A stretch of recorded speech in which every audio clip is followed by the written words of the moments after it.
ایک سوال میرے سامنے یہ بھی ہے کہ سماجوادی پارٹی نے اس بار دیوبند سے معروف مسلم سیاسی لیڈر معاویہ علی کو ٹکٹ دینے کے بجائے ایک دوسری برادری کے غیر مسلم لیڈر کو ٹکٹ دیا تھا، اور MIM نے دیوبند سیٹ سے خانوادہ مدنی کے نوجوان عالم دین جناب عمیر مدنی صاحب کو اپنا امیدوار بنایا۔ تو اس میں کوئی شک نہیں ہے کہ جہاں تک مسلمانوں کی ذمہ داری ہے، اہل دیوبند کی ذمہ داری ہے کہ وہ پوری طاقت کے ساتھ، پورے خلوص کے ساتھ ہمارے عزیز برادر عمیر مدنی کو کامیاب کریں۔ ان کی ذمہ داری ہے کہ وہ سب سے پہلے اس کی فکر کریں کہ بھئی ہمارا جو لیڈر، ہمارا زعیم، ہمارا قائد ہے وہ مومن ہے، وہ مسلمان ہے، اور ہم جب اسلام کی چھتری کے نیچے ہوں گے اور مسلم برادری کے نظام کے تحت ہوں گے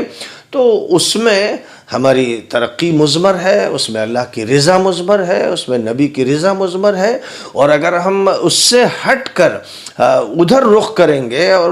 ان کا سہارا تلاش کریں گے جنہیں اللہ نہیں پسند کرتا، نبی نہیں پسند کرتے، فرشتے نہیں پسند کرتے، کفر کی وجہ سے، شرک کی وجہ سے، بدعنوانیوں کی وجہ سے اور بہت سے حرام کاموں کی وجہ سے، تو ان سے جو تعلق ہے وہ کیسی ہی معمولی نسبت بھی کیوں نہ ہو، یہ بہرحال اچھی علامت نہیں ہے۔ مفادات کتنے ہی بیان کیجئے، باتیں کتنی کیجئے، تعویلیں کتنی ہی کیجئے،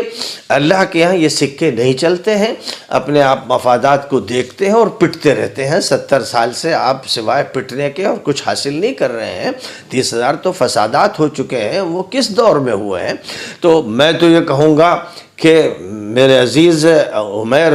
مدنی نے جو قدم اٹھایا کہ MIM سے اپنا تعلق قائم کیا، میں تو اگر یہ کہوں کہ صاحب جو ایک طویل عرصے سے ایک سیاسی شرک چل رہا تھا اور ان کا سہارا لیا جا رہا تھا کہ جو اللہ کے نظام میں درست نہیں تھا، اس کو توڑا اور وہ جو ایک اجتماعی گناہ ہو رہا تھا اس کا کفارہ ادا کرنے کا فیصلہ کیا کہ اب مسلم پارٹی سے تعلق قائم کیا، اور اس سے ان کو ٹکٹ بھی ملا۔ مولانا سید اسد مدنی رحمۃ اللہ علیہ کے دور میں ایک مسلم اور مظلوموں کی پارٹی کے قیام کا فیصلہ ہوا تھا، اور رام لیلا گراؤنڈ میں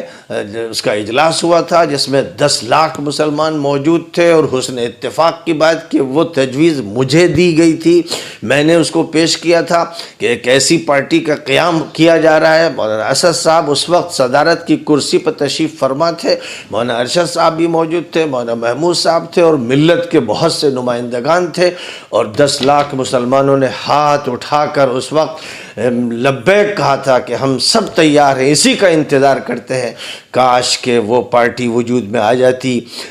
جس کی چھتری اسلام سے جڑی ہوتی، اور اس کے نیچے وہ افراد ہوتے جو اس ملت کی نمائندگی کرتے، اور جمعیت العلماء اس کا جھنڈا لے کر تمام انسانوں کے، مظلوموں کے اور غریبوں کے اور بے کسوں کے مسائل کو حل کر رہی ہوتی، اور دوسروں کی کھپچی لے کر اور ان کا سہارا پکڑ کر کام نہ کر رہی ہوتی، تو ملک کا نقشہ دوسرا ہوتا۔ لیکن میں نہیں جانتا کہ کیا راز چھپا ہوا ہے اس میں کہ جس پر اتفاق کیا گیا تھا اس پر عمل کیوں نہیں ہوا۔ اس لیے میں عزیزم عمیر مدنی کو داد دیتا ہوں کہ تم نے اس روایت سے بغاوت کی، اور اب ایک مسلم پارٹی سے نہ صرف اتفاق کیا بلکہ اس کی جد و جہد میں شریک ہوئے، اور اس کی طرف سے ٹکٹ دیا گیا۔ دیوبند کے تمام افراد سے، دیوبند میں جتنے بھی دارالعلوم و مدارس ہیں ان کے تمام طلبہ سے میں یہ کہتا ہوں کہ پوری قوت کے ساتھ اور زبردست جد و جہد کرتے ہوئے عمیر مدنی کو جتائیں، تاکہ جو مدنی خاندان کی طرف سے کانگریس کے پورے دور میں اور اس کے بعد کے ادوار میں جو ایک اجتماعی غلطی ہوتی رہی اس کا کفارہ ادا ہو، اور یہ راستہ کھلے، اور شاید اس کے بعد اب جمعیت العلماء اپنی اس پارٹی کو جو معلوم نہیں کسی قبر میں ہے یا کسی الماری میں ہے، اس کو دوبارہ